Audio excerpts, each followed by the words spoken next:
here. This will be a touchback, and it comes out to the 25-yard line. Philadelphia Eagles going to set up shop here offensively with their quarterback Carson Wentz, a guy really that you got to feel for. You know, he had to sit on the sideline and watch Nick Foles be the hero the last couple of postseasons. This year was finally healthy, making his first postseason start, and then got knocked out of the game in the first quarter after just 4 pass attempts.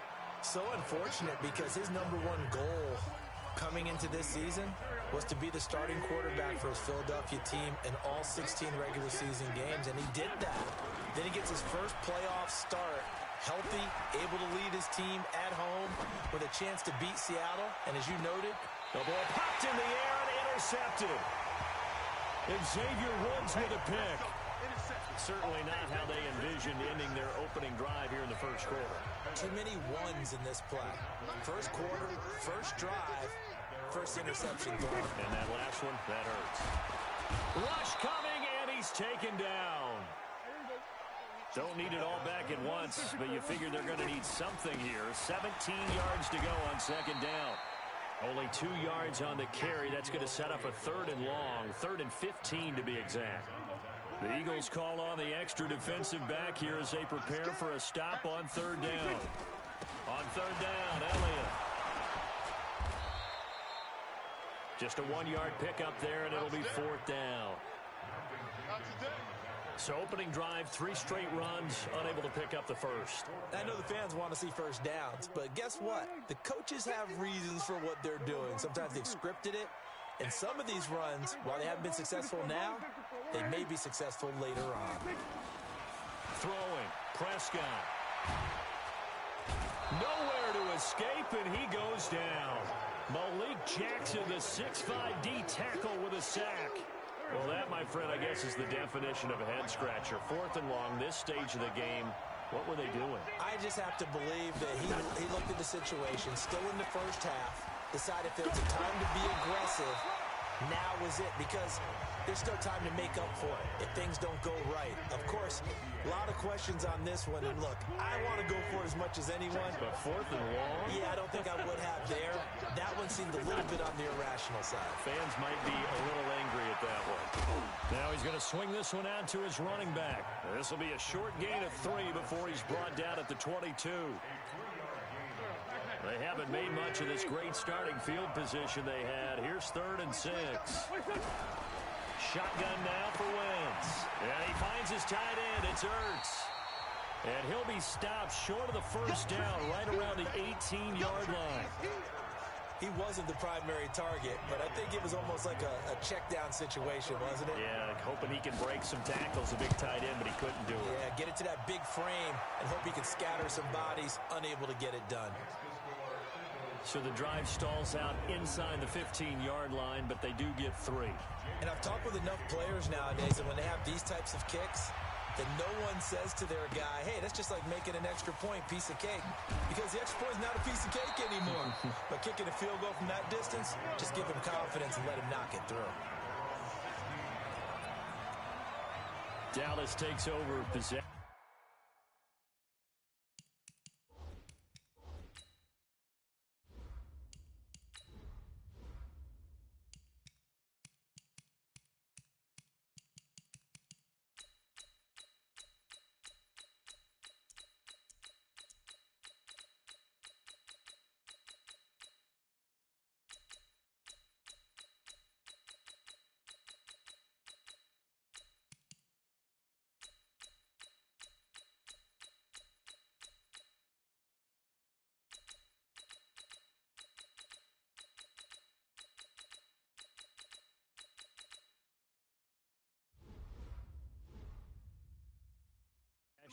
It was a tough year in Big D. This was a team with Super Bowl aspirations in training camp. Got off to the 3-0 start. Got Zeke signed and in the fold, but then the wheels started to come off from that 3-0 record. 5-8 the rest of the way for an 8-8 finish. Not enough to win a down NFC East, and also not enough for Jason Garrett to keep his job. So now Mike McCarthy enters the fold. And when you look back at this roster, and as you said, a team with Super Bowl aspirations, this is not a team that was overhyped, as is often the case with the Dallas Cowboys.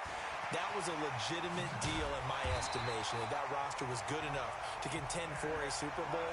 Just never really got going with consistency. Couldn't beat the better teams that they played. And as you noted, finished 8-8. Mike McCarthy takes over a very good roster, a young quarterback in Dak Prescott. So it's the second act for Mike McCarthy. He has something he feels like he needs to prove after the way it ended in Green Bay. And this Dallas team has a lot that they need to improve on and a lot to show the rest of the world that this team really should be in a Super Bowl and soon. By the way, since they did not win the NFC East, that's now 15 straight seasons that the NFC East has not had a repeat champion. Can you say volatile division? Absolutely. The first carry now for Tony Pollard. And they'll get this down to the 10. Another strong gain on the last two plays. They've moved it a combined 33 yards. Prescott. And that is taken in by Hearns. He's got it for a Cowboys touchdown. 10 yards on the touchdown pass. And the Cowboys have taken the lead.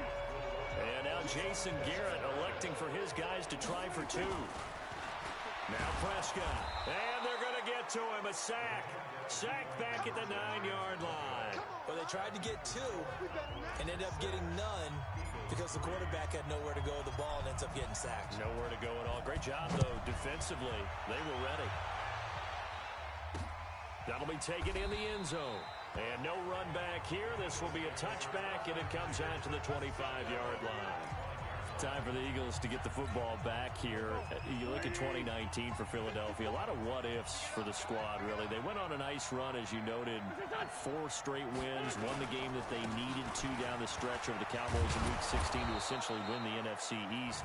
Listen, every team has injuries, some worse than others, but my goodness, you look at the players this team lost over the course of the year, and it was really unbelievable, and it really derailed what they had hoped to do. And let's just keep it to one position. Carson Wentz, their quarterback, 27 touchdown passes, 7 interceptions. But down the stretch, he's throwing to guys like Deontay Burnett out of USC. Tight end Josh Perkins had to step in with the injury to Zach Ertz. And then Greg Ward, a quarterback at the University of Houston, on their practice squad, promoted about 3/4 of the way through the season. He became his primary target. So when you're trying to get it done that way and not throwing to Alshon Jeffery,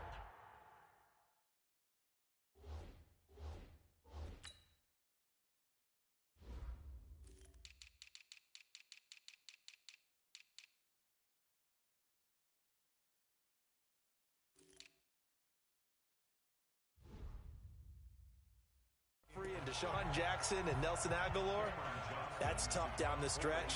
Give the Eagles credit for finding a way to win the NFC East. And the punt team on now as this one's sent away. Here's Austin.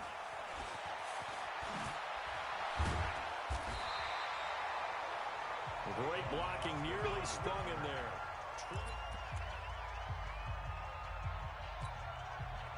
The Dallas offense here set to begin the drive. A first down throw for Prescott. Flushed out right. Now he'll pull it down.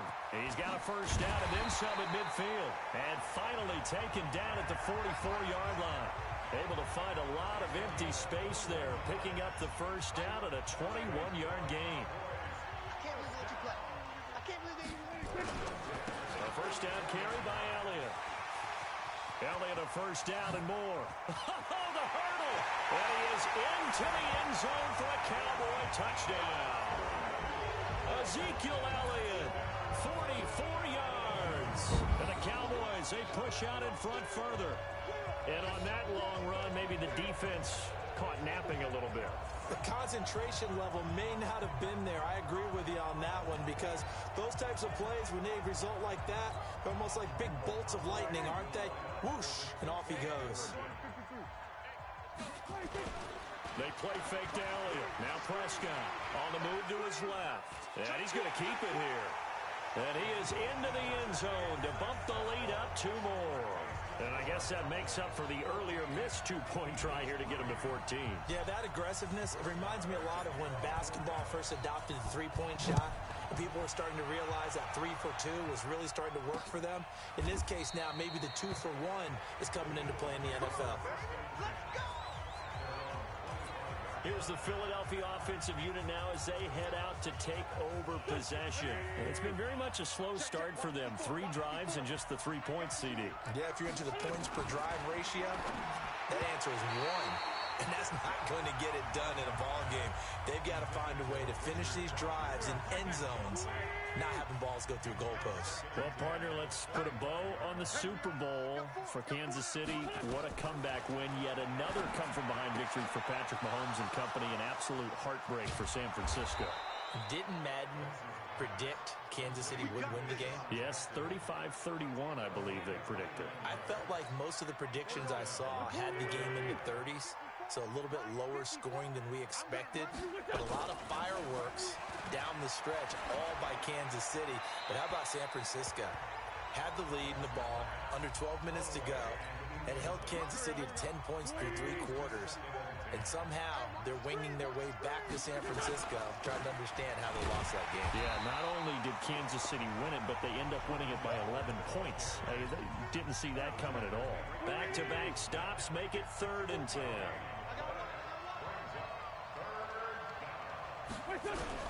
Now Wentz on 3rd down. Under pressure, and he will go down. Sacked back at the 46.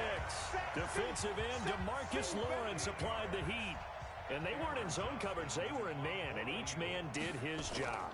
And that looked like vintage, old-school coverage, didn't it? Man coverage reminded me of an old Raiders team. They had a Hall of Famer at one corner and a Defensive Player of the Year at the other, and they just locked people down. And let's gaze our attention on Ezekiel Elliott. And he's well on his way to a 100-yard game. He's already more than halfway there. We're only in the 2nd quarter.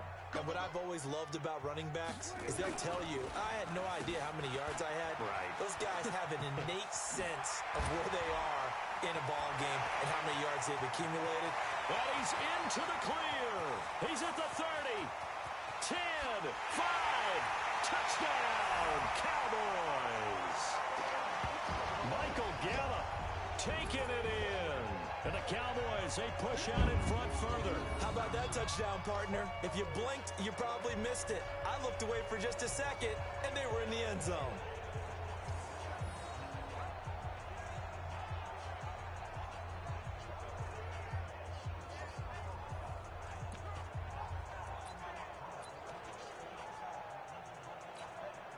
And now Jason Garrett electing for his guys to try for 2.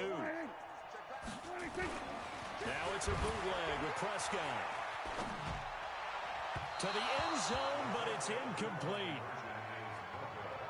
Protection was great. He had time to set up a campsite. But in the secondary, though, they were ready. And I think that in most places on the field, if you have that much time to throw the ball, someone's going to shake free and you'll find an open receiver. But condensed near the goal line on a 2-point conversion, all that extra, there's not any extra field. So it kind of closes in on them, and that allows you to cover a little bit better. All right, time for us now to discuss Alshon Jeffrey. Looking down at the stats here, realizing he has no catches. They've targeted him twice, but no catches. So how do they get him more involved, Charles? You make sure he touches it on routes that he likes to run. Maybe even run a reverse or some type of a jet sweep so he gets his hands on the ball and get him active and involved in the game. You just try and find ways to get him going, and it doesn't have to be something that's big downfield. Maybe kind of like in basketball, just a shooter seeing the ball go through, you get him a rep, get him more comfortable. I agree with that totally. Maybe set that solid screen and give him an easy look. Well, to this point, no catches. Wentz going to try and throw on 3rd. And a throw there going to be incomplete. Sometimes it's just not your day. There's another failure right there on 3rd down. Here's Cameron Johnston now as he's on to punt for Philadelphia. He's been a busy man here in this first half as he gets it away. Now Austin.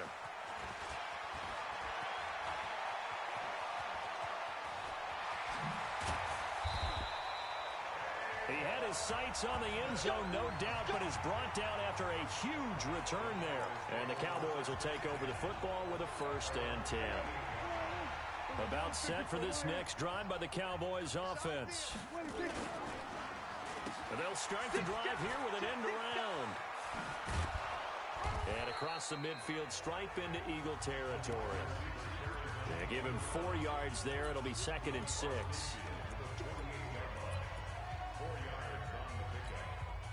They'll come out in a 4-receiver look. 3 men to the right side on 2nd and 6. And we've hit the 2-minute mark in this first half of action. A reminder that when halftime rolls around, Jonathan Coachman will have all the highlights and analysis of this first half of play from our studio. That's caught inside the 20. Give them 32 on the play.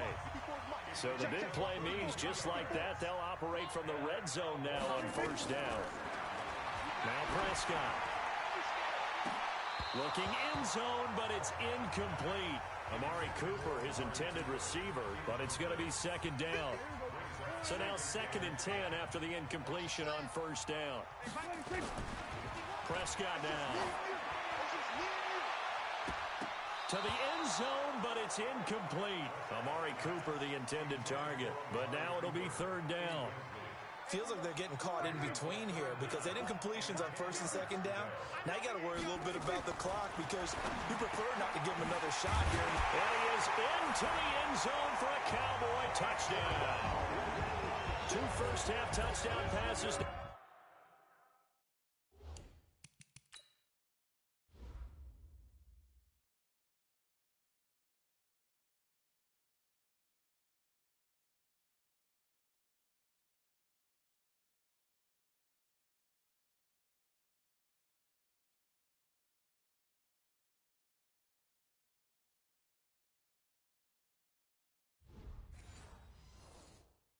Dak Prescott and the Cowboys, they push out in front further.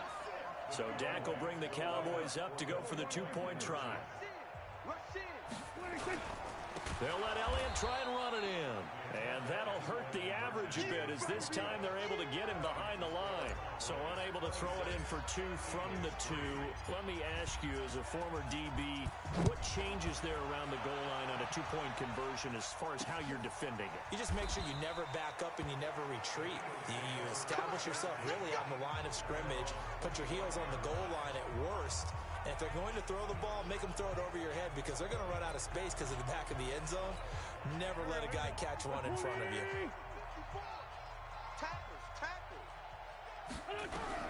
On 1st and 10, here's Wentz.